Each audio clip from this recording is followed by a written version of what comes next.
Welcome back to Up Front. The State Department of Health Services is making plans to distribute that new COVID-19 vaccine, but another group wants to weigh in.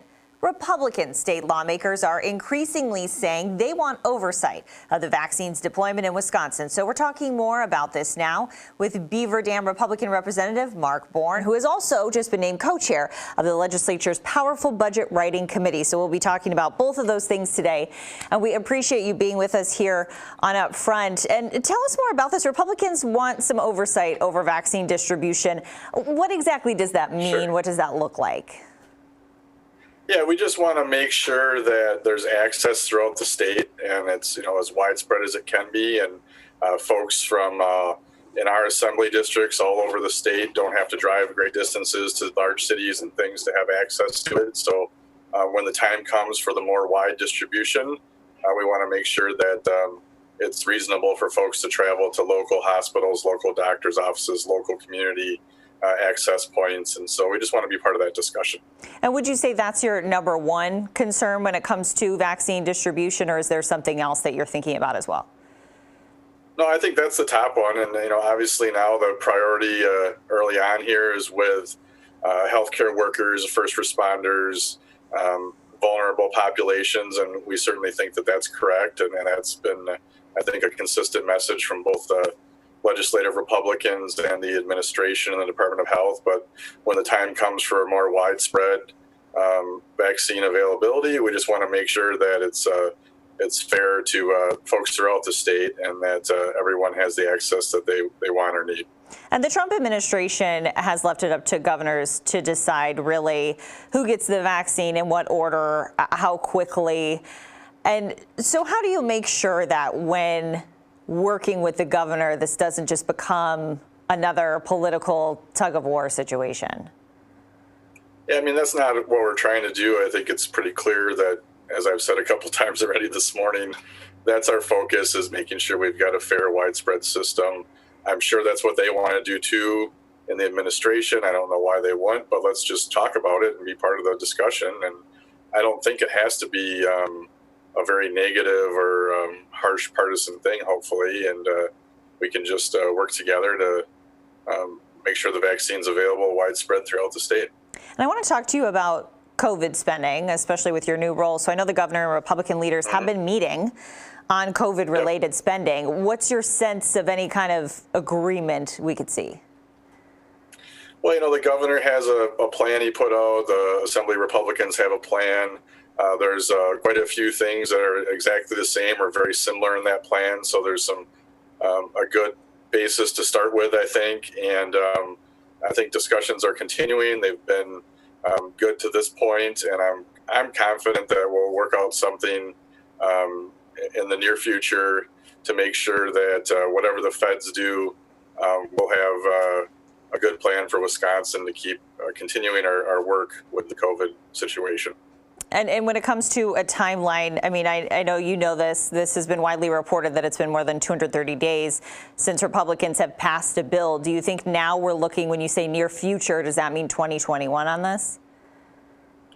Yeah, sometime in the coming weeks, early next year, the end of this year, those discussions are ongoing. But I think it's important for folks to understand that's our role in the legislatures. We set things up. We put the budget stuff in place. We put policies in place, and then the administration executes that stuff. And so we did a large comprehensive bill with, I think, over 50 items in it back in April that gave the administration a lot of tools to combat the COVID virus. They had over $2 billion in federal money. So there were a lot of things at their access to take care of that. Now, at the end of this year, some of that stuff is coming to an end. So that's why we're in discussions again about another package of a number of things that will extend a lot of that stuff that we did back in April, bring some new things in that we've learned along the way, and put additional money in place that if there's not all the federal money in place to take care of these things, we'll be able to continue the testing, the contact tracing that folks have become used to in Wisconsin. And when you look ahead to the budget, how do you think that process will go? I think a fair amount of it will be similar to last time. We did this once already with our Senate colleagues and Governor Evers. We were able to reach a compromise budget that had a lot of our priorities in it, but also had a number of priorities for Governor Evers, and that's what you got to do in divided government. So I think from a Republican Assembly perspective, we'll continue to focus on the same things that we have been. We'll be looking to make investments in priorities, but we'll also be looking to make economic policies that continue the growth of our economy in the state and help us come out from what we certainly hope in the next year will be the end of this pandemic and help us come out safer and stronger from that. And as of now, do you plan to take what the governor gives you and rewrite your own budget instead? Well, I think it's way too early to say on that. Let's see what the governor proposes first. Obviously, if he proposes a budget like he did last time, that's just full of policy and, radical spending and reckless use of the taxpayer dollars, then we'll probably do what we did last time and start from our base budget, as they call it, start from the current budget and work from there.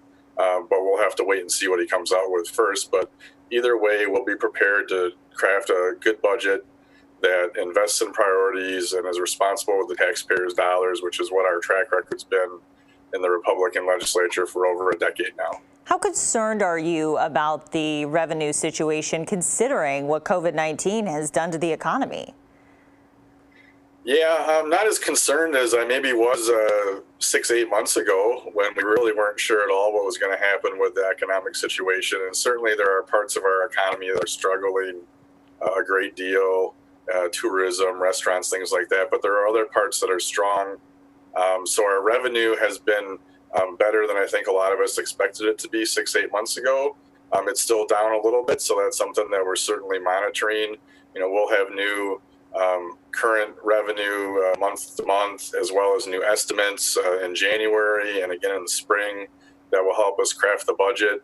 But I think that we're in a pretty solid position. The priorities of the Republican legislature for the last several budgets has been to invest wisely and save. And so we have the largest rainy day fund probably in the state's history at about $800 million. We're showing some strong surpluses where we are projecting the budget to end. So we'll have some good general fund surpluses. So we're prepared for a lot of different avenues for the revenue situation. And like I said, right now it's looking better than a lot of people expected it to be. Representative, thank you for your time. We appreciate it. Thanks for having me. Presidential electors will cast their votes tomorrow. We have a look inside that process. That's coming up next on Upfront.